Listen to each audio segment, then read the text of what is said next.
There are two arrangement concepts that you need to know to make your tracks interesting over time. You're going to learn these whether you like it or not, whether it's consciously or unconsciously. Don't really have much of an option in this because it underpins pretty much everything that makes music interesting to listen to. We're going to go through one of them today, the main one, and I'm going to break it down into very small digestible chunks for you, so this is not going to be a problem for you and you can just go back to focusing on making music.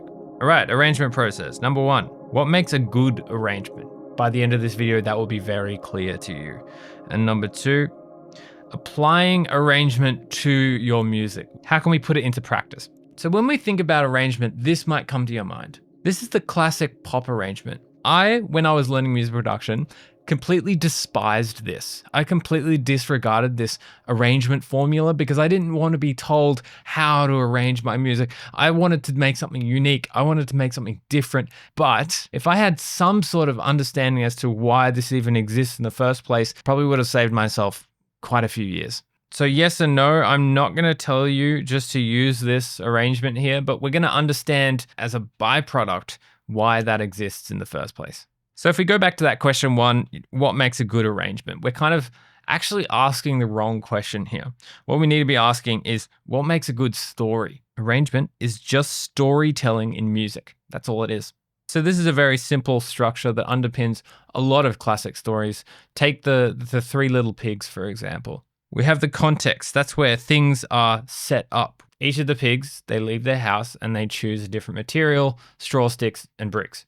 We're setting up the characters and establishing some background, some context. No one cares about the story if there is no background. And once we've established some context, then we can create some conflict. Three Little Pigs got some bad wolves. He arrives and fucks some shit up. Again, no one cares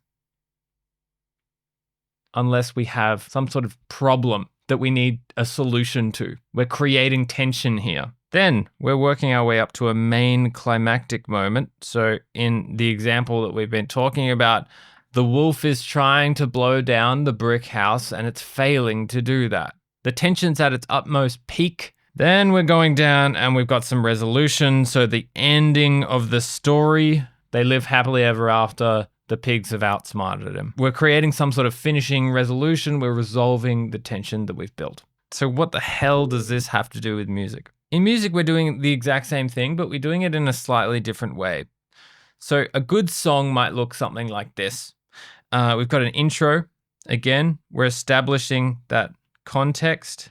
We've got a focus point. So this is the point in which all of our main elements are in, or our core ingredients.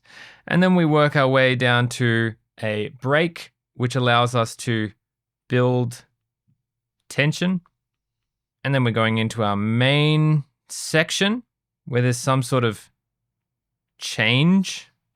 And then an outro is simply just a little bit of resolution. Right now, we're currently looking at this in terms of storytelling. So if I translate this to musical language, this is what it's going to look like. Something like this, right?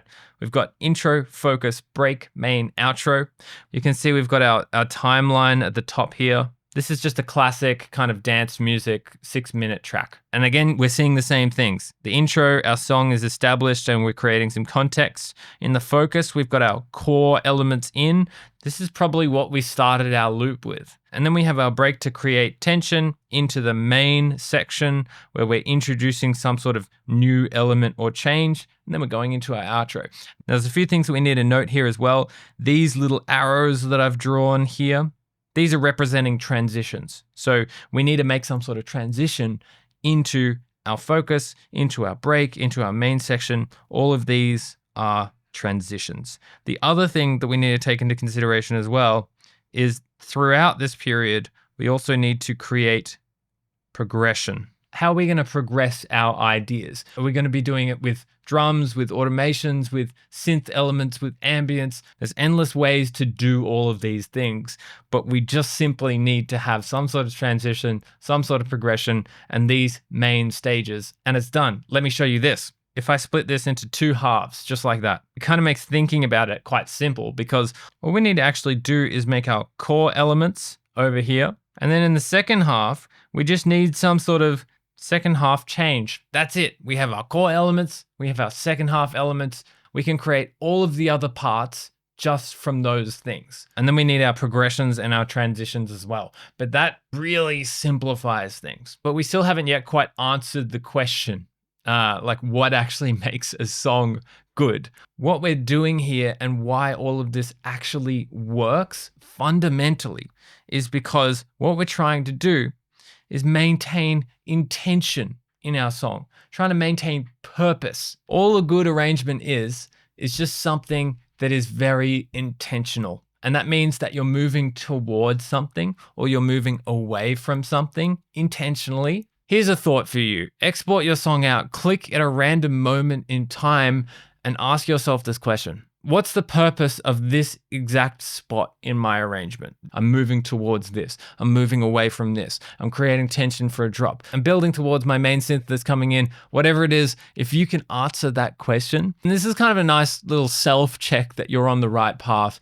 and that your track is intentional. As soon as you lose intention, you lose your listener. Your track becomes stale and boring. A listener won't know why, but they'll know. So if we go back to the pop arrangement over here, all of this kind of explains that as well, right? So the intro is beginning the song, the verse is a first little hook and starts to begin the story of things. The chorus is the first main payoff. Verse 2 is starting to develop the story. Chorus 2 tends to be the main peak of the song, and the bridge is some sort of change in the second half with swapping things up, and then an outro to create some resolution. That's all that this is. It's just using storytelling concepts to create intention in our music. This structure here is simply something to help guide you so that we can always make sure that we're intentional, but you don't have to use it all the time. The point to learning all of this is so you can decide when to use it, because you can't break the rules